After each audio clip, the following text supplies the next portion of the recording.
안녕하십니까. 예민수의 경제 토크 시작합니다. 벌써 시간이 빠르게 4분기로 접어들었는데요. 세계 경제 현황이 어떤지 전망하겠습니다. 김한진 이코노미스트 함께합니다. 박사님 어서 오십시오. 네, 안녕하세요. 네, 그러게요. 이제 해마다 뭐 OECD나 세계은행 이런 데서 세계 경제 전망을 하잖아요.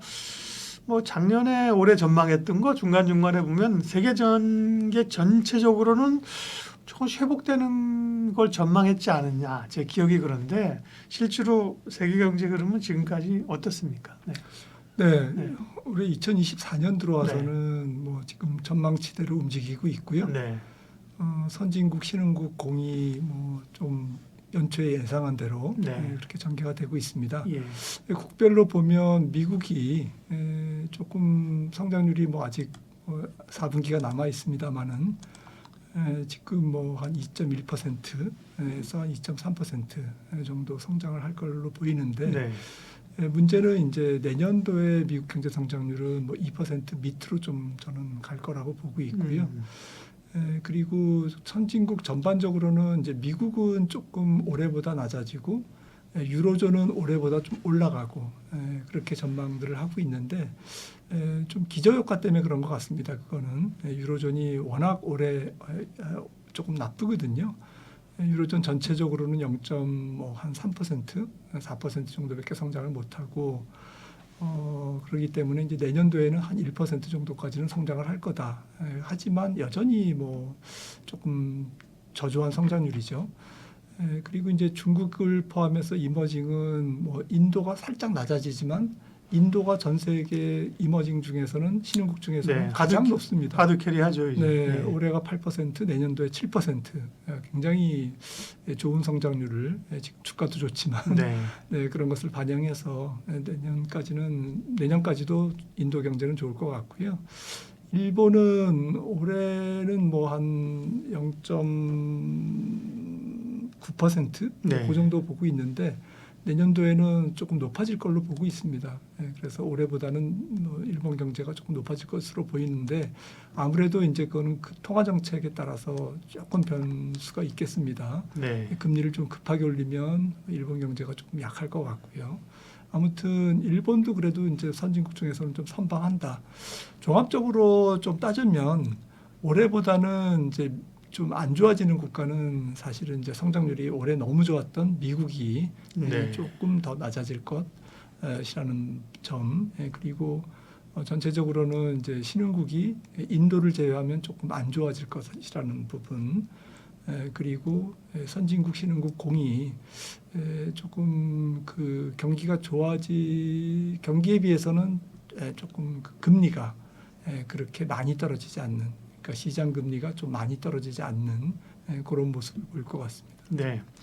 가장 뭐 중요한 것은 투자자들이 보기에 미국 경제 아니겠습니까? 네. 뭐 인도 경제가 잘 되면 좋고 그렇지만 결국 이제 주가가 미국하고 연동돼 있기 때문에요. 미국 경제는 계속해서 이제 경기 침체 논의 과정들을 겪고 있습니다. 지금으로서는 이제 연착륙 가능성이 높아 보이는데 정말 4분기를 지나면서 내년 초까지 연착륙할 수 있을까? 그다음에 미국 대선 이후에 미국 경기 흐름이 어떻게 될까? 뭐 일부에서는 침체 우려를 하는 분들도 여전히 많거든요. 네, 저는 뭐 내년도에 짧고 가벼운 침체는 불가피하다. 금리 인하에도 불구하고 그렇게 보고 있습니다만은 조금 뭐 이렇게 우려할 건 아니다라고 지금으로서는 이제 그렇게 보고 있습니다. 그러니까 경기 침체가 와도 지금 올 4분기라든지 내년 1분기 정도에 올 가능성보다는 그 이후에 올 가능성. 그러니까 조금 뭐 투자를 정말 장기적으로 하시는 분들은 우려해야 되겠지만 보통의 투자자들은 한 6개월 이내에 경기 침체가 오냐 안 오냐 이게 중요하지 않습니까? 그런 측면에서는 경기가 침체되면서 미국 주식시장이 경기로 인해서 조금 발목을 잡힌다. 그럴 가능성은 낮다라고 말씀드리는 이유가 첫 번째는 기업 실적이 여전히 괜찮습니다. 그래서 상장기업뿐만 아니라 지금 미국 전체 기업 이익이 굉장히 양호하고요. 그다음에 설비 투자도 조금 R&D라든지 또 IT 좀 중심, 지금 데이터 센터죠. 가장 핫한 데가. 그런 쪽으로 IT 쪽이 지금 설비 투자를 주도하고 있는데 이런 설비 투자 붐이 당장 꺾일 것 같지는 않거든요. 조금 시간이 걸릴 것 같고요. 또 한 측면은 전체적으로 생산성이 좀 높아져 있습니다, 미국이. 예. 그래서 조금 사람들을 좀 급하게 해고시키지 않아도 될 정도의 버퍼가 있다. 이제 그런 부분. 특히 고용 시장을 보면 뭐 어젯밤에 8월 졸트 보고서, 구인 구직 보고서가 나왔습니다만은 해고율이 조금 늘었습니다. 1.0에서 1.1로 살짝 늘었지만 구인율이 훨씬 많이 늘었습니다. 4.6에서 4.8로 늘었고 구인율이 제 생각에는 이제 경제활동 인구 중에 기업들의 이제 구인 사람들을 모집하려고 네. 하는 그런 의지를 표명하는 건데 한 3.5% 정도까지는 지금 4.8%인데 한 1% 포인트는 조금 더 낮아져야 그러니까 구인 쪽에서 버퍼가 조금 더 좀 소진이 돼야 비로소 조금 미국 경제가 고용 쪽에서 조금 불황 쪽에 더 다가설 것 같다. 그러니까 아직까지는 조금 시간적 여유가 있다라고 보거든요. 이런 기타 등등의 요인 때문에 제 생각에는 뭐 내년 한 1분기 정도까지는 설왕설래하겠지만 경기에 네. 대해서 많은 갑론을박이 있겠습니다만은 실제로 경기 때문에 주가가 무너지는 일은 조금 걱정을 안 해도 되지 않나 이런 생각을 하고 있습니다. 미국은 참 부럽습니다. 왜냐하면 소비가 이끄는 경제니까요. 맞습니다. 우리처럼 뭐 수출이 안 되고 생산이 안 되고 이러면 이제 산업 활동이 확 성장률이 떨어지는데 미국은 기본적으로 이제 소비가 차지하는 비중이 워낙 크니까 물론 소비에 타격을 받으면 영향을 받겠습니다만 말씀하신 기업 실적 좋고 뭐 주가 오르고 뭐 이러다 보면 미국 경제는 그렇게 확 둔화되지 않는 것 같고요. 대선이 이제 올해 큰 변수인데요. 예, 누가 될 거냐고 여쭤보면 또 뭐 모르죠. 두고 봐라 이러실 테니까. 네, 그러니까 뭐 누가 되든 그렇잖아요. 뭐 누가 된다고 해서 누가 된들 사실 미국 경제 한 사람이 되면 미국 경제가 뭐 침체로 가고 한 사람이 되면 화랑으로 가는 건 아니잖아요. 맞습니다. 정책의 차이긴 할 텐데 전체적으로 보면 대선 이후에는 이제 새로운 정권이든 어떤 대통령이 바뀌면 뭔가 붐업하고 나서 좀 이렇게 경제를 좀 살리려고 하는 효과 그런 게 있다면서요. 그래서 말씀하신 그게 다는 아니겠습니다만 내년 적어도 뭐 1, 2분기에 꺾이지 않는다는 건 그런 것도 포함이 되어 있는 건가요? 뭐 대선도 영향이 있겠죠. 아무래도 예. 이제 컨벤션 효과가 있을 테니까요. 그리고 뭐 통계적으로는 뭐 민주당이 당선될 때가 조금 그 집권 초년도에 네, 2020내년도죠. 예, 예. 네, 집권 초년도에 조금 높게 네. 주가 상승률이 나오는 그 역사적 보고가 있고요. 그런데 아무래도 지금 트럼프가 당선되면 이제 약점은 인플레이션 압력이 증가한다라는 부분, 또 현재 해리스가 만약에 되면 또 법인세 인상, 기업들에게 이제 직격탄을 줄 수 있기 때문에 네. 그런 양쪽이 다 이제 조금 증시에는 부담을 갖고 있습니다. 근데 항상 보면 이제 새로운 대통령이 됐을 때 공약 후보자 시절의 공약을 그대로 강행을 못하는 경우가 많거든요. 그렇죠. 그리고 예. 상당히 이제 조금 완화적으로 조금 톤 다운 시켜서 진행되는 경우가 많기 때문에 지금부터 대선 이후의 부분에 조금 부정적인 부분을 생각할 필요는 없다라고 생각을 하고 있고요. 말씀 주셨듯이 좀 컨벤션 효과, 일단 붐업시키는 효과가 조금 더 있지 않을까라고 생각을 합니다. 네.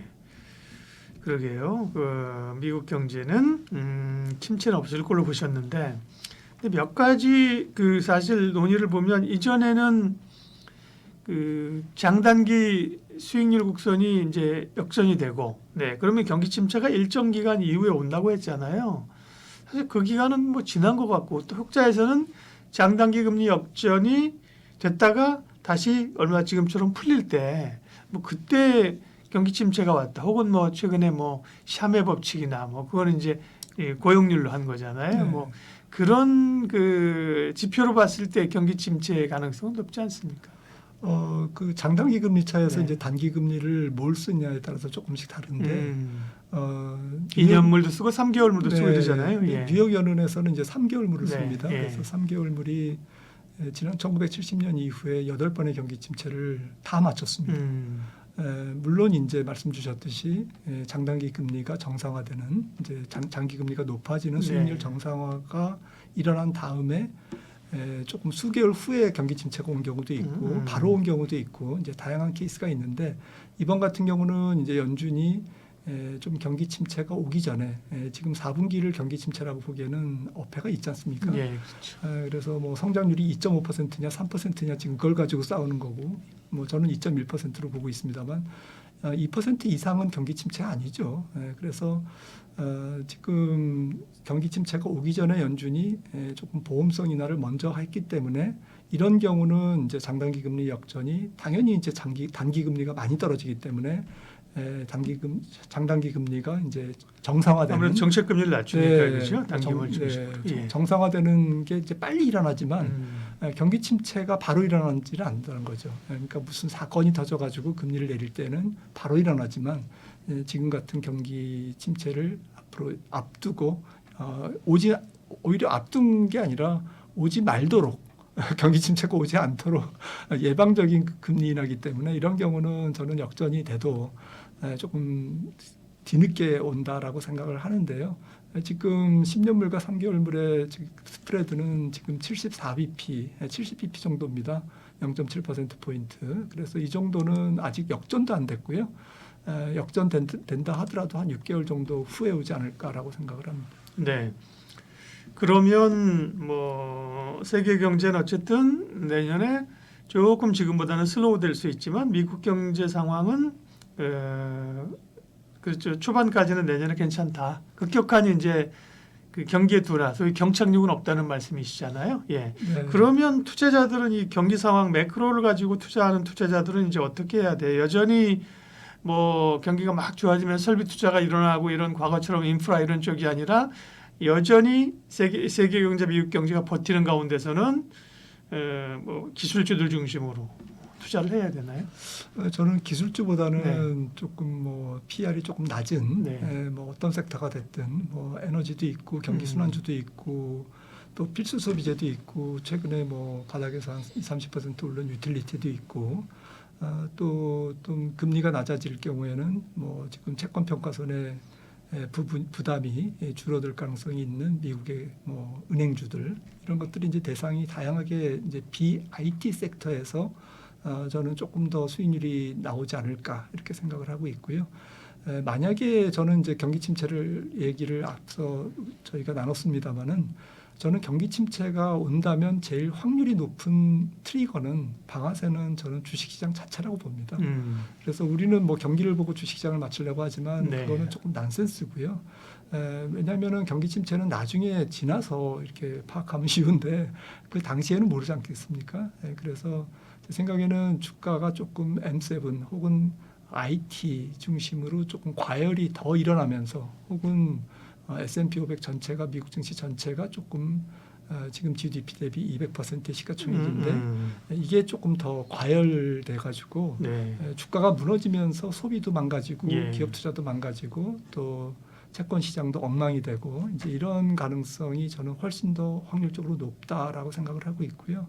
어쨌든 저는 만약에 주식 투자를 일단 매크로가 이제 주식 시장의 발목을 잡지 못한다라는 그런 가정하에서는 조금 IT 쪽으로 배팅한다라는 것은 조금 주가가 사실은 그 강세장의 생명력이 짧을 가능성에 배팅하는 것과 똑같은 얘기인 거죠. 네. 물론 그게 어떻게 될지는 모르겠습니다만은 IT 쪽이 M7이 조금 더 시장에서 좀 쏠림이 더 강해지면 결국에는 그게 트리거가 돼서 주식시장이 무너지는 지난 7월 14일 이후에 네. 한 3차례 보여준 그 사례가 결국에 8월 초, 9월 초 모두 M7이 올라서 그걸 이제 주식시장이 감당을 못하면서 주가가 무너진 그런 케이스이기 때문에 사실은 시장은 좀 스마트하기 때문에 이 강세장의 수명을 좀 늘리기 위해서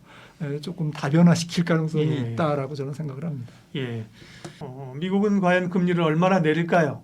또 일본은 올릴까요? 시장 반응은 어떻게 될까요? 각국의 통화 정책 방향을 점검하겠습니다.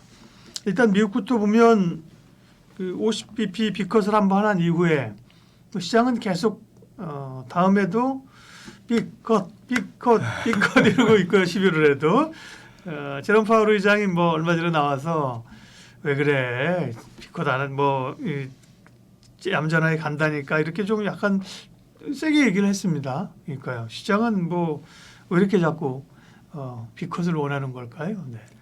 네, 시장은 뭐 조금 연준에 더 기대고 싶어하는 거죠. 예. 아무래도 조금 활동 공간을 좀 넓힌다고 그럴까요? 네. 유동성을 공급하면 다른 부담이 있더라도 주식시장에 버퍼가 생기는 이제 그러한 부분에서 이제 시장은 조금 더 과감한 금리나 그래서 조금 이제 그 주식시장이 그만큼 조금 절박하다고 그럴까? 저는 이제 그런 인상을 받았습니다. 네, 네. 그러니까 조금 뭐 엔비디아도 뭔가 좀 에너지를 막 마지막 불꽃을 네. 위해서는 에너지가 좀 뗄감이 필요한. 네. 네, 엔비디아나 뭐 기술주들이 실적을 그럭저럭 잘 내고 있습니다만은 예. 좀 불안한 거죠. 음. 이 좋은 실적이 언제까지 갈까? 뭐 이런 부분도 있고, 그리고 뭐 다른 섹터 쪽으로 이제 조금 순환매가 돌고는 있습니다만은 또 그 역시 또 녹록하지는 않거든요. 각 섹터별로 다 이렇게 핸디캡이 있습니다. 또 뭐 소비는 소비대로 조금 뭐 지금 뭐 실질 소득이 그렇게 좀 소비를 그렇게 왕성하게 할 수 있는 그러한 여건도 아니고 또 에너지는 뭐 너무 대외 여건에 왔다 갔다 하는 이제 그런 부분도 있고 금융주는 금리가 내리면 뭐 금리가 내려가면 조금 그 채권 평가손이 줄어들기 때문에 좋은 점도 있지만 지금 가계가 조금 연체율도 가계 연체율이 올라가고 있지 않습니까? 미국도 크레딧 쪽에서 신용카드 쪽에서 올라가고 있어서 그런 부분이 이제 또 전체적인 대출 감소라든지 경기 둔화에 따른 은행의 영업의 부담이라든지 이런 핸디캡을 다 갖고 있어서 네. 조금 연준이 금리를 더 많이 내려주기를 원하고 있는데요. 사실은 저는 이제 조삼모사한 것 같습니다. 연준이 지난번에 9월 18일 날 FOMC 하면서 파월 의장이 뭐 강조했듯이 한 뭐 10번 이상 썼죠. 그런 말을. 재조정이라는 얘기를. 그러니까 지금 물가가 2%인데 기준금리가 5.5%이기 때문에 한 3.5% 정도의 350bp의 그 엄청난 갭을 빨리 좁혀주지 않으면 왜냐하면 지금 금리를 내린다고 바로 즉각적으로 그 금리 인하 효과가 경제에 스며드는 게 아니기 때문에 그런 것이죠. 그래서 빨리 정상화, 재조정을 해야 된다는 필요성을 갖고 있는데 제 생각에는 올해 100bp를 내리고 내년도에 뭐 한 2번 내리고 이럴 수도 있습니다. 그럴 일은 조금 없겠지만 아무래도 극단적으로 말씀을 드리면 그래서 조삼모사라는 걸 좀 말씀드리는 건데 그 말은 이제 올해 조금 더 빨리 내리면 그 다음이 슬로우해지는 거고 네. 올해 이제 슬로우해지더라도 목표까지는 이제 계속 내리는 거 그렇게 말씀하시는 거잖아요. 네. 네. 근데 뭐 파월 의장이 계속 얘기했듯이 네. 들어오는 지표를 가지고 얘기를 하겠다고 하는 금리를 내리겠다고 얘기하는 게 지금 들어오는 지표 그러니까 11월 금통 FOMC까지는 두 번의 뭐 물가 지표와 고용 지표가 남아 있습니다만은 네. 지금 예상으로는 25bp가 조금 적당한 거죠. 왜냐하면 지금 4분기 경제 성장률이 모르긴 몰라도 한 2%는 넘을 것 같거든요. 지금 진행되는 걸로 봐서는. 그러면 2%에서 너무 급하게 내리면 조금 더 불균형이 커질 수도 있습니다. 단기 금리만 내려가고 장기 금리는 뭐 붕 떠 있고 그러면 모기지 금리라든지 차 살 때 오토론이라든지 뭐 학자금 대출이든지 이런 장기 금리에 연동되는 금리는 기준 금리가 아니라 정책 금리가 아니라 10년물이지 않습니까? 이제 그런 부분에서 시장의 괴리가 커지고 금리 인하 효과가 조금 잘 스며들지 않는 오히려 부작용이 있는 것이죠. 그런 측면에서 아마 파월 의장이 엊그제 전미경제학회에서 25bp를 얘기한 것 같습니다. 그러면 물론 이제 변수는 뭐 항상 있는 거죠. 시장의 지표들이 어떻게 될지 또 시장 상황도 영향을 받긴 하지만 지금으로서 예측할 수 있는 경로로는 올해는 11월, 12월 25bp씩 그리고 네, 내년에 맞습니다. 내려가서 그러면 3% 중반까지. 네, 그렇죠. 올해 이제 일단 뭐 2번 내리면 100bp 내리는 거지 않습니까? 네. 4.5로 가고 내년도에 3, 6, 9, 12 저는 4번 내려서 3.5가 되지 않을까 생각합니다. 네, 그게 이제 우리가 이전의 금리 수준보다는 굉장히 높은 거잖아요. 소위 뭐 중립금리라고 하는 게. 그러면 3.5% 언저리까지 내리게 되면 그게 이제 그 자리에서 자리를 좀 잘 잡을까요? 그 중립금리 높아진 금리 자체에 대한 논란은 없을까요? 그러니까 이제 네. 사실은 점도표는 점도표일 뿐이 네. 바로 이제 시청자분들도 이제 그렇게 이해를 네. 하시고 또 맞습니다. 그런데 제 생각에는 이제 내년 중반에 경기 침체라기보다는 경기의 위축이 한두 분기 정도는 이제 미국 경제를 때리고 갈 거다. 저는 그렇게 보는데요. 그러면 내년 4번 인하가 아니라 5번 인하라든지 아니면 그 시기 예를 들어서 3분기에 GDP가 뭐 한 0.5%, 0%까지 이제 근처로 수렴한다 그러면 그 분기는 아마도 50bp를 내리겠죠. 4번 중에 한 번은 50bp를 내리기 때문에 결론적으로 내년 경기 침체, 경기 위축이 한 번 온다라는 가정하에서는 최저금리가 3.0%나 적어도 3.25, 그러니까 3.5%보다는 조금 낮은 수준에서 저는 형성될 것 같습니다. 네. 어떻게 보면 그런 게 더 건강하고 사실은 코로나 때문에 사실 제로금리가 갔던 게 비이성적이지 않나요? 그러면서 사실 우리도 막 부동산 가격도 오르고 그랬던 여파가 좀 있었던 거 아닌가요? 맞습니다. 예. 지금 통화 정책이 지금 주는 그 여건 공정성 예. 내지는 뭐 또 그 반대급부 약간 부작용 이런 부분에 대해서 사실은 많은 사람들이 논란을 지금 제기하고 있습니다. 사실은 뭐 연준이 다 이렇게 모든 걸 할 수 있을 것 같이 생각하지만 연준이 할 수 없는 것도 있고요. 그리고 통화 정책이 만병통치약도 아니고 특히나 지금 상황에서는 전 세계 부채가 코로나를 걸치면서 굉장히 급증한 상태에서의 금리 인하지 않습니까? 그래서 좀 인플레이션이 다시 재점화될 위험도 있다라는 거죠. 그리고 올해는 또 제니 델런 장관이 미국 같은 경우에 선거를 앞두고 국채를 바이백하고 또 여러 가지 TJ 개정, 네. 일반 정부 개정을 통해서 굉장히 돈을 돈을 풀었죠. 펑펑 썼거든요. 예. 지금 재정 지출이 팬데믹 이전 평상시에 비해서는 지금 2배 수준이 GDP 대비 집행되고 있고 이제 이런 부분들이 내년도에 이제 부메랑으로 돌아오기 때문에 연준이 금리를 그렇게 쉽게 내릴 수 있을까? 그러니까 지금 선거 전이기 때문에 내년도에 모든 정책이 좀 금리 인하 쪽으로 초점이 맞춰지고 있지만 막상 내년 들어가면 말씀드렸던 좀 서비스발 지금 근원 물가가 더 안 떨어지고 끈적끈적하게 잘 안 떨어진다든지 네.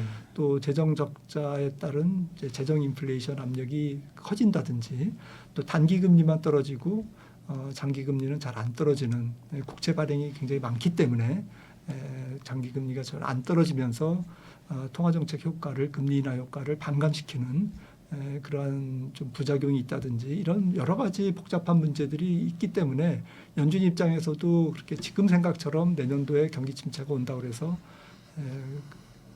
경기 침체가 안 오면 말할 것도 없고요. 경기 침체가 와도 과거처럼 2%, 0%까지 금리를 내릴 수는 없는 상황이 지금 현실인 것 같습니다. 네.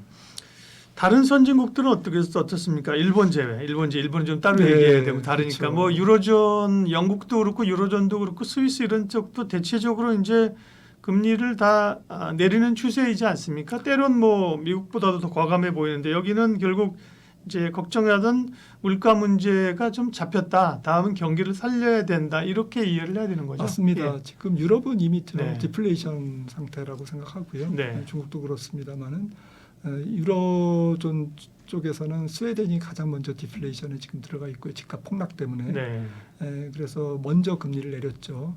긴급하게 내렸고 부동산 부양책을 쓸 정도의 상당히 위급한 상황에 처해 있고 그다음에 그 ECB 유로존 전체적으로도 지금 뭐 실업자 한 명당 빈 일자리가 0.5개밖에 안 되거든요. 미국이 지금 1.1개인데 그러니까 이미 이제 고용 시장이 좀 조금 뭐 관광객들이 많이 와가지고 이제 서비스 부분이 조금 살아나서 그래도 괜찮은 거지.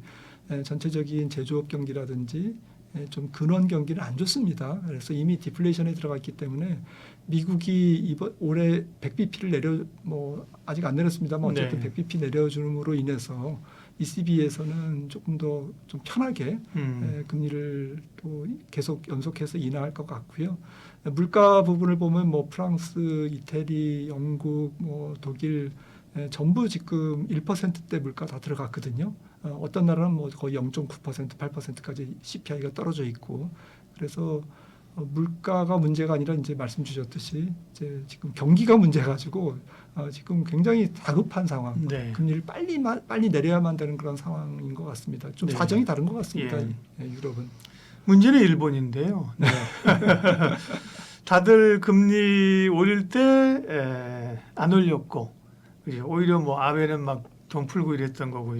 이제 내린다고 하는데 올린다고 이제 엇박자를 가니 이제 세계 선진 시장하고 완전히 다른 길을 가는 거고, 그럴 만한 사정이 내부적으로 있었죠. 그러나 이제 다들 금리를 내리는 상황에서 올린다고 하니까 시장에 여러 엔캐리를 포함해서 노이즈가 있는 거 아닙니까? 네, 그런 건 어떻게 봐야 됩니까? 약간 지난번에 금리를 두 번째 금리 인상이 됐죠. 네. 기습적으로 올리면서 엔화가 좀 급등하고 네. 엔화 가치가 그러면서 이제 엔캐리 청산이 이루어지면서 일본 주식 시장도 안 좋아졌고 또 경제도 약간 타격까지는 아니더라도 약간 조금 위험성이 포착됐거든요. 왜냐하면은 전체적으로 일본 기업이 그래도 엔화 가치 하락에 수출 기업들이 조금 굉장히 좀 해피했는데 네. 그런 부분들에서 조금 답답한 그런 엔화 움직임이 있었고 너무 급격하게 엔화가 강세를 감으로써 금융시장 불안과 좀 수출 기업들의 엔화 베이스 매출 둔화, 수익 둔화 이런 부분들이 부작용이 있기 때문에 제 생각에는 올해는 금리 인상이 좀 물 건너갈 것 같고 내년 3월에 이제 금리를 올리지 않을까라고 생각을 하고 있고요. 아마도 이제 지금 통화 정책의 결과로 이제 환율이 원래 움직여야 되는데 일본 같은 경우에는 아마도 환율을 보면서 통화 정책을 결정하지 않을까. 그러니까 이제 일본은 엔이 너무 약세로 가서 사실 수출 기업이나 좀 문제가 있어 엔을 조금 강세로 가고 싶은 거잖아요. 네. 지난번에 사실 160엔까지 간 거는 엔화가 사실은 원체 그거는 약했었고, 원치 않는 그렇죠. 거죠. 그래서 이제 강세로 가려고 하는 건데 그게 또 이제 금리 올리고 강세 기조로 가다 보니까 금융시장에 충격들이 있으니까. 그러니까 여름에 휴가도 갈 때 같이 묻어가야 된다니까요. 7, 8월에 묻어가야지 남들 다 갔다 와서 그죠. 이제 9월, 10월에 이제 일합시다 그런데 제가 휴가 갈래요. 손 들면 눈총 받잖아요. 그죠. 네, 뭔가 엇박자가 나는 거죠. 그러니까요. 네. 그동안은 그러면 사실 생각해 보니까 일본은 지금도 어쨌든 장기 금리가 0.5인가 그렇잖아요. 그죠. 네. 그러니까 미국 같은 경우는 제로 금리에서 5%까지 올릴 동안에 계속 제로에 있었던 거잖아요. 네. 그죠. 미국이 예를 들면 3% 중반까지 내린다고 한들 일본하고 격차가 많은 거잖아요. 일본이 좀 올려서 맞추긴 해야겠네요. 네. 네, 일본도 자체적으로도 이 초저금리를 계속하기는 부담되죠. 네. 채권 시장도 10년 물만 푹 내려가 있고 채권 시장이 되게 왜곡돼 있고 또 급하게 올리면 또 문제가 되지만 안 올리는 것도 문제인 게 조금 말씀 주셨듯이 환율 문제라든지 네. 여러 가지 복잡한 문제도 있고 또 엔화가 일본이 좀 수입 중심 국가지 않습니까? 엔화가 약세를 갈 경우에는 계속 좀 악순환이 되는 거죠. 수입 물가 올라가면서 네. 또 경상수지도 안 좋아지고 이런 부분도 있어서 아마 BOJ가 가장 원하는 것은 145엔대에서 서서히 아주 조금씩 잘 시장이 모르게 그죠? 네, 140엔 또 130, 네. 137엔 이렇게 점진적인 엔화 강세를 원할 겁니다. 경제가 조금 흡수할 수 있을 정도의 굉장히 느린 속도로. 근데 지금은 좀 거칠게 움직이고 있기 때문에 BOJ도 굉장히 화들짝 놀란 거죠. 그러니까요. 그러면 각국 선진국이 이렇게 금리를 올릴 때 일본이 안 올렸던 이유는 결국 이제 아베 정책 때문이었잖아요. 그렇죠. 왜 이렇게 일본은 금리를 안 올리고 돈을 풀고 상대적으로 물가가 물론 성장이 이제 고착화되어 있고 물가가 안 올랐기 때문에 물가를 잡기 위해서 금리를 올릴 필요가 없었던 건가요? 맞습니다. 예. 인플레보다 더 무서운 게 디플레이션이라고. 예. 일본은 거의 한 30년간 디플레이션을 경험했기 때문에 네. 인플레이션 촉진 정책을 펼친 거죠. 아베노미스가 2013년부터 돈을 풀고 BOJ가 발권을 하고 네. 또 QE를 하고 또 QE도 뭐 채권만 산 게 아니라 주식도 사고 뭐또 모기지도 사고 그래서 일각에서는 야 뭐 참치도 사고 자동차도 사지 그러냐라는 비아냥거리는 예. 소리가 나올 정도로 좀 돈 잡아먹는 하마 역할을 지금 BOJ가 중앙은행이 예. 했었는데 그래서 사실은 인플레이션이 조금 높아지고 그죠. 원하는 네. 목적은 달성했는데 문제는 이제 지금 상황에서 이제 글로벌 각국가들이랑 엇박자가 나는 그러니까요. 거예요. 그죠? 엇박자가 나니까 예. 이제 부담스럽고 네. 또 엔화가 너무 이제 조금 그 낮은 금리로 네. 인해서 약세로 가는 것을 이제 방지해야 되기 때문에 그리고 이제 앞서 말씀드린 이제 수익률의 정상화 네. 이런 것들이 지금 이제 과제가 남아 있는 거죠. 네. 우리나라 얘기를 좀 마지막으로 하겠습니다. 우리나라는 뭐 그동안 사실은 금리를 올리는데 미국만큼 못 올렸기 때문에 오히려 이제 미국하고 금리 차가 역전된 상황에서 사실은 한 200bp 벌어지고 그랬었잖아요. 그죠? 그러면서 외국 자금의 뭐 유출까지 걱정했었는데 어쨌든 미국이 이제 금리를 내리는 구간으로 갔지만 우리가 쉽게 또 따라 내리지는 못합니다. 기본적인 격차가 있어서 그런가요? 왜 그럴까요? 네. 혹은 뭐 가계부채 이런 것 때문에. 글쎄요. 뭐 우리는 적게 올리고 그래서 그러니까요. 예. 내릴 쿠션도 조금 음. 적은 거죠. 음. 결론적으로 뭐 만약에 미국같이 올렸다면 우리나라 기준금리가 3.5%가 아니라 4.5까지는 가 있어야 됐고 예. 그리고 금리를 내릴 때는 그래도 적어도 한 200bp, 250bp 정도는 내려서 2%대 중반까지 내려야 경제가 조금 금리 인하의 효과를 받을 텐데 조금 찔끔 올렸기 때문에 좀 찔끔 내릴 수밖에 없는 네. 그런 상황. 그럼 이제 미국만큼 그렇게 속도 있게 우리는 못 내린다는 얘기네요, 그죠? 지금 네. 3.5형인데 내려도 그러면 이제 뭐 2% 대로 들어가기 쉽지 않겠네요. 우리는 어느 정도 내릴 수 있을까요? 우리는 저는 뭐 올해 미국이 100bp를 내리기 때문에 적어도 25bp에서 한 25bp 한 번 내지 두 번은 인하를 네. 할 것 같고요. 그럼 3.0 되는 거잖아요. 네. 예. 근데 지금 금통위가 이제 10월하고 11월 두 번 있기 때문에 연속 인하를 조금 부담스러워할 가능성이 있거든요. 네. 그래서 올해는 한 25bp 한 번 인하하고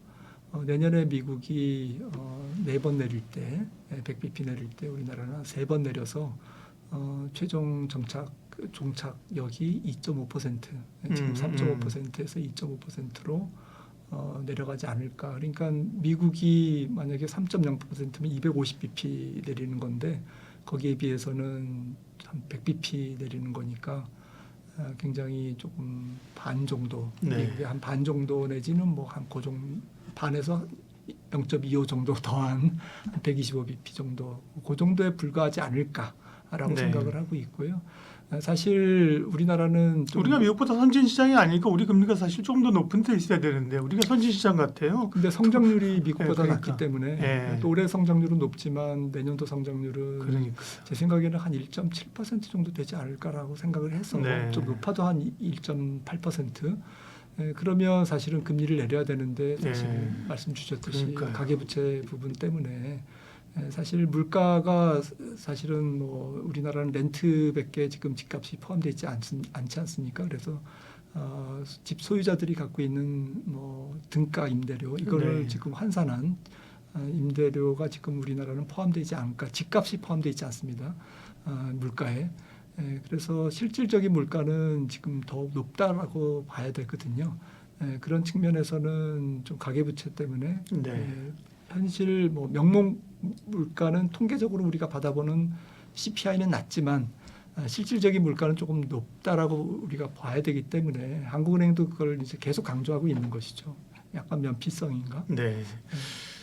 마지막으로 금리 인하 효과에 대해서 좀 여쭤보겠습니다. 금리 얘기하다 보니까 할 얘기 많네요.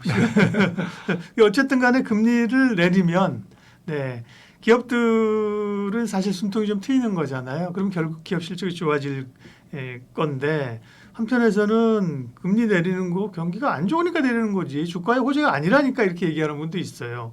또 혹은 금리를 앞으로 뭐 점진적으로 내려가게 된다고 금리가 내리니까 이제 채권값이 오르는 거잖아요. 그럼 지금이라도 채권 투자하는 것이 좋은 건지 경기가 지켜진다고 하면 주식에 투자하는 것이 좋은 것인지 전반적인 금리 인하의 증시 효과는요. 저는 뭐 각국이 조금 사정은 다릅니다만은 우리나라 같은 경우에는 금리를 인하한다라는 것은 주식을 조금 조심하다라고 하는 신호라고 저는 받아들이고 싶고요. 예. 네, 올해보다는 내년도 성장률도 낮아지고 음. 또 올해 성장률도 반도체를 제외하면 그렇게 높은 성장률이 아니기 때문에 사실은 체감 경기라든지 경제 기저에 깔려 있는 우리나라의 좀 경제 활력은 지금 굉장히 낮아져 있는 상태에서 금리를 내리기 때문에 좀 어려운 기업, 또 영세 기업, 그리고 조금 한계 기업들, 지금 우리나라 중소기업들은 말할 것도 없고 대기업들도 이자 보상 배율이 굉장히 많이 떨어져 있습니다. 그 얘기는 영업이익으로 이자를 못 갚는 기업들이 굉장히 늘어나고 있다라는 이제 그런 의미거든요. 그런 상황에서는 전체적으로 금융시장이 좀 불안정성이 커질 수 있다. 금리 인하에도 불구하고. 그래서 금리를 인하해야 됩니다. 네. 인하해야 되는 거는 맞지만 인하한다고 그 막연한 호재로 받아들이기 어렵다는 왜냐하면 거죠. 한국은행이 돈을 싸주는 것도 아니고 한계 기업들에게 뭐 신용 등급을 올려주는 것도 아니지 않습니까? 네. 그래서 그거는 민간에서 이루어지는 거기 때문에 그렇습니다. 네. 중국이 대규모 경기 부양에 나섰습니다. 이전에도 이런 경험이 좀 있긴 하지만 이번에는 뭔가 조금 다르다는 그런 느낌들이 드는데요. 경제 토크 김한진 박사님과 이 문제를 다뤄보도록 하겠습니다. 중국이 그러게요. 뭐 이번엔 좀 세게 막 미리 예고까지 하면서 나오고 전방위적인 대책들을 쓰는데요. 일단은 이런 대규모 경기 부양 금리나 뭐 부동산 쓰는 이유들은 뭡니까? 그만큼 이제 중국도 안 좋다는 건가요? 미국도 이제 좀 혼란스러우니까 뭐 미국도 금리를 내리기 시작했으니까 우리도 한번 그 기회를 이용해 보자는 건가요? 시진핑이 3연임하기 위한 건가요? 뭔가요?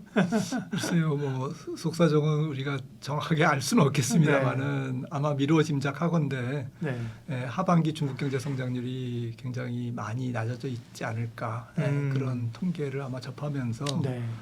경제 문제가 조금 중국의 지도부에 대한 신뢰 문제, 네. 뭐 거창하게 말씀드리면 뭐 체제 유지 문제, 그렇죠. 이런 것까지도 조금 위협할 정도로 경제가 안 좋다. 그러니까 적어도 이제 5%를 사수하기 위한 어떤 그 대책들을 막 꺼내놓는다 이렇게 봐야 되는 거죠. 그래서 지난주 23일, 24일, 25일 네. 종합 선물 세트를 내놨는데 굉장히 뭐 파격적인 조치들이고 일단 통화 정책에서 한 네. 1조 위안 푸는 걸로 이제 지금 그동안 미국이 이제 됐고, 금리 사실 안 내릴 때도 중국은 금리 내렸잖아요. 찔끔찔끔 내렸죠. 그렇죠. 네, 근데 이제 찔끔찔끔. 미국형 내리니까 그만큼 룸이 좀 생긴 건가요?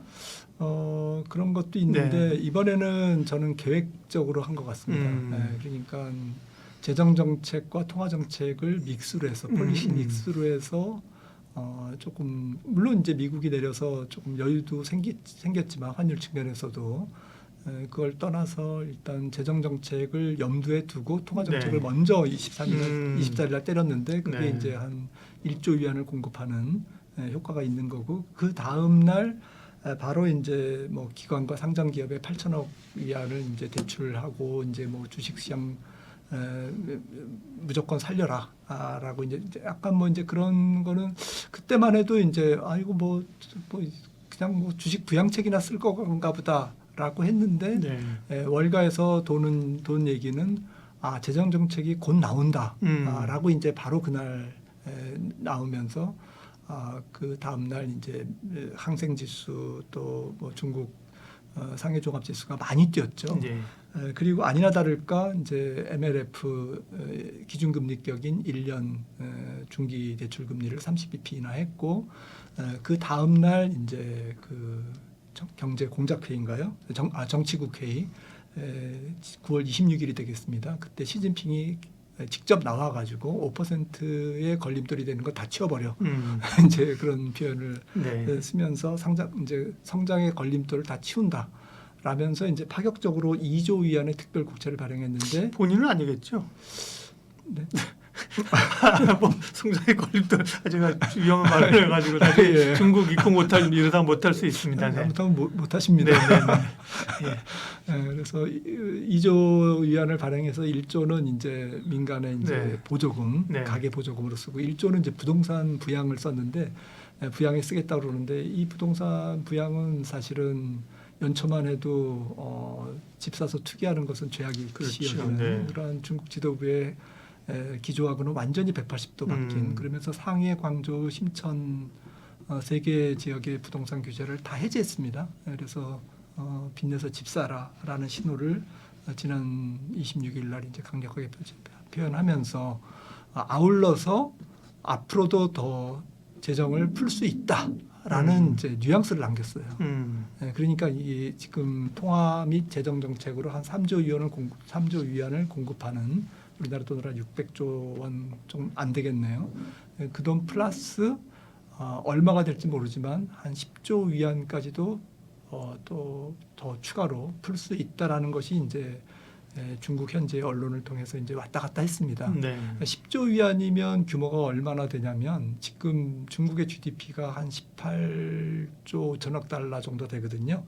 그래서 10조 위안이 지난 2008년 금융위기 때 주가가 폭락했지 않습니까? 그리고 전 세계 경제가 망가졌을 때 이제 중국도 망가졌는데 그래서 2008년 중반 정도에 펼친 게 한 4조 위안이었거든요. 그때 재정 통화 정책 합쳐서 지금은 GDP가 지금 그때보다 2배입니다.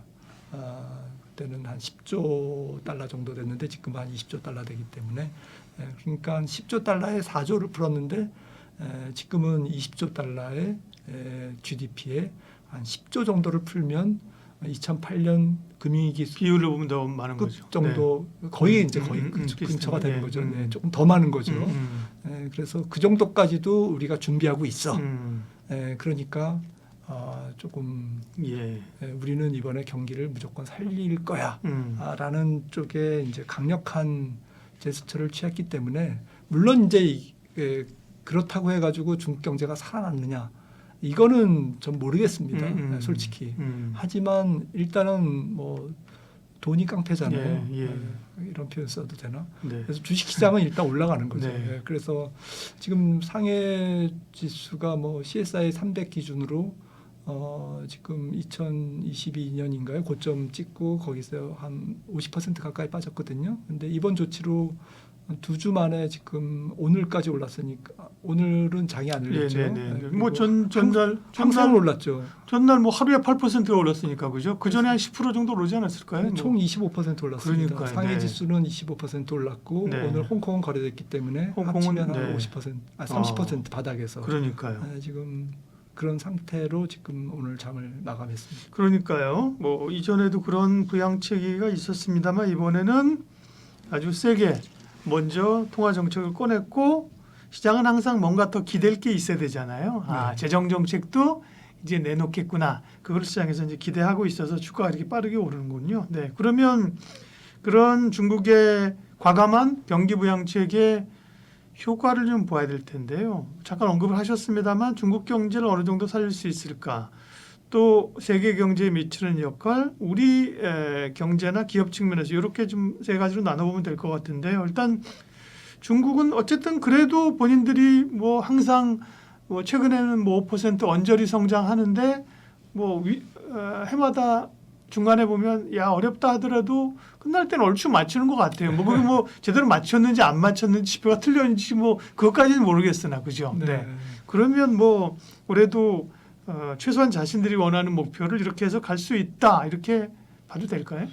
네, 지금 남은 4분기에 한 2조 위안 정도를 더 푼다고 가정했을 때 총 통화재정 정책 합쳐서 5조 위안 정도라고 한다면 정책 효과가 바로 나타나는 것은 아니니 올해 경제 성장률은 한 0.2%포인트 정도 업시키는 효과가 있지 않을까라고 생각해서 당초 한 4.5에서 4.7 정도 봤던 이제 경제 성장률이 5% 정도를 또 가까이 달성하거나 뭐 어쨌든 통계적으로 5%를 달성하는 걸로 하거나 그런 정도로 끝날 것 같고요. 이 재정 정책이 조금 더 추가로 앞으로 한 5조 위안 정도 더 추가로 4분기하고 내년까지 네. 내년 상반기까지 추가로 나온다면 내년과 후년 경제 성장률은 한 0.5% 포인트 정도 이상 성장을 업시키는 GDP를 업시키는 효과가 있기 때문에 당초 내년도 경제 성장률을 한 4.5% 봤기 때문에 그것보다는 높은 5%도 내년에 달성할 수 있다라고 생각을 합니다. 그래서 예. GDP를 증가시키는 효과는 분명히 있을 거다라고 생각을 합니다. 네. 중국도 뭐 어렵죠. 사실 인구도 줄고 있고 그죠? 네. 생산 가능 인구가 줄고 있잖아요. 뭐 부동산 문제 여전하고 그죠? 네, 또 미국의 중국 대립이 그러니까요. 계속되고 자본 이탈도 계속 있고. 그러니까요. 네.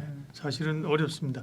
중국의 이런 경기 부양이 거창하게 좀 세계 경제에 미치는 영향을 여쭤보려고 하는데 뭐 이전만큼 예전에야 사실은 값비싼 제품들을 공급하면서 어쨌든 좀 전 세계 경제를 돌아가게 하는 또 중국 경제가 살면서 글로벌 어떤 원자재 블랙홀 돼서 원자재 가격도 막 올리고 이랬던 거잖아요. 근데 지금은 뭐 미국하고 척져 있고 뭐 유럽을 좀 뚫으려고 하는데 여기도 만만치 않고 이머징 국가들 돈 퍼줬는데 뭐 좀 그렇고 그러니까 이제 중국의 부양책 효과는 자국 경제를 얼마나 살릴 수 있느냐지만 세계 경제를 붐업시킨다 이렇게 보기에는 어려운 거죠. 맞습니다. 예. 투자와 생산에 집중하기보다는 네. 남아도는 재고, 과잉 투자의 후유증을 조금 빨리 해소시키려고 하는 그러니까 소비와 부동산의 재고 소진, 네. 재고 해소에 초점을 두기 때문에 이거는 뭐 집을 짓는 정책이 아니고 공장을 세우는 정책이 아니잖아요. 그렇죠. 그러다 보니까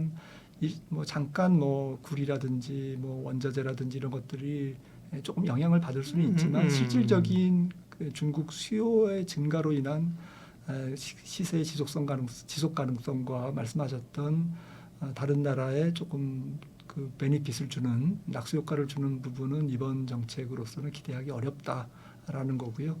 중국 소비도 조금 뭐 중국 내수 기업들의 초점을 두겠죠. 예. 자국 경제를 살려야 되고 그렇죠. 일자리를 조금 업시켜야 되기 때문에 이제 그런 측면에서 주변국들에 주는 조금 효과는 긍정적인 효과는 제한적이라고 생각합니다. 네.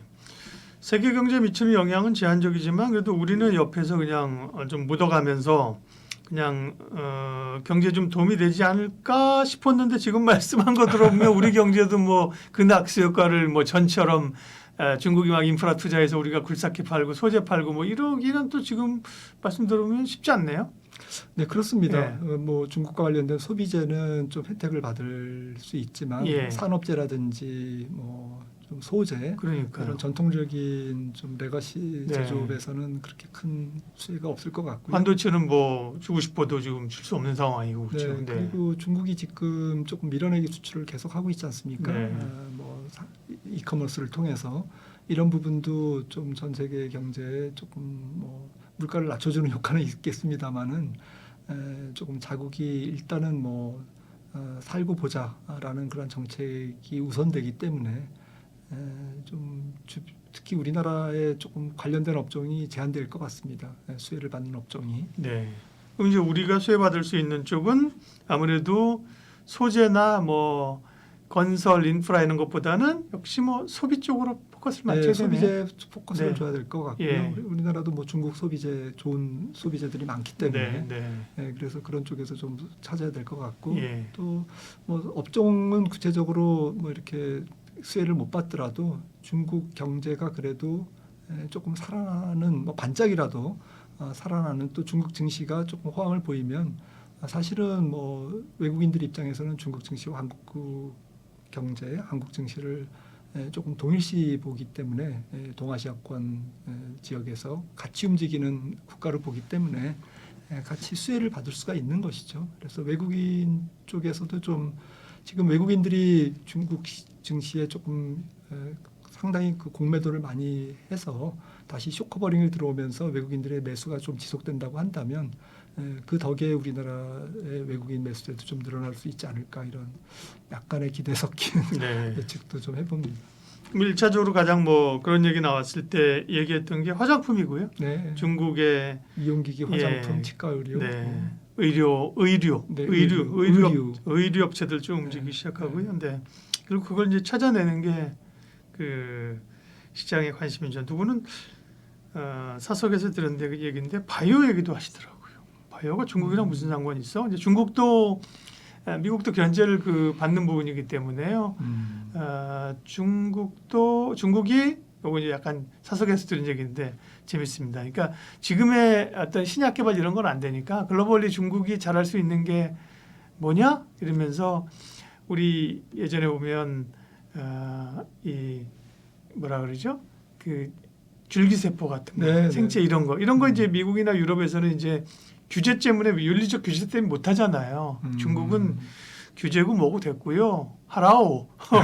이렇게 해서 그러니까 다른 나라가 안 하는 걸 치고 나갈 수 있는 역할이 있어서 국내 이런 줄기세포나 이런 기업들도 잘 봐야 된다. 누가 얘기를 하셔서 또 들을 땐 솔깃하잖아요. 네, 네. 지켜봐야 되겠습니다. 네, 그런 얘기 했었고요.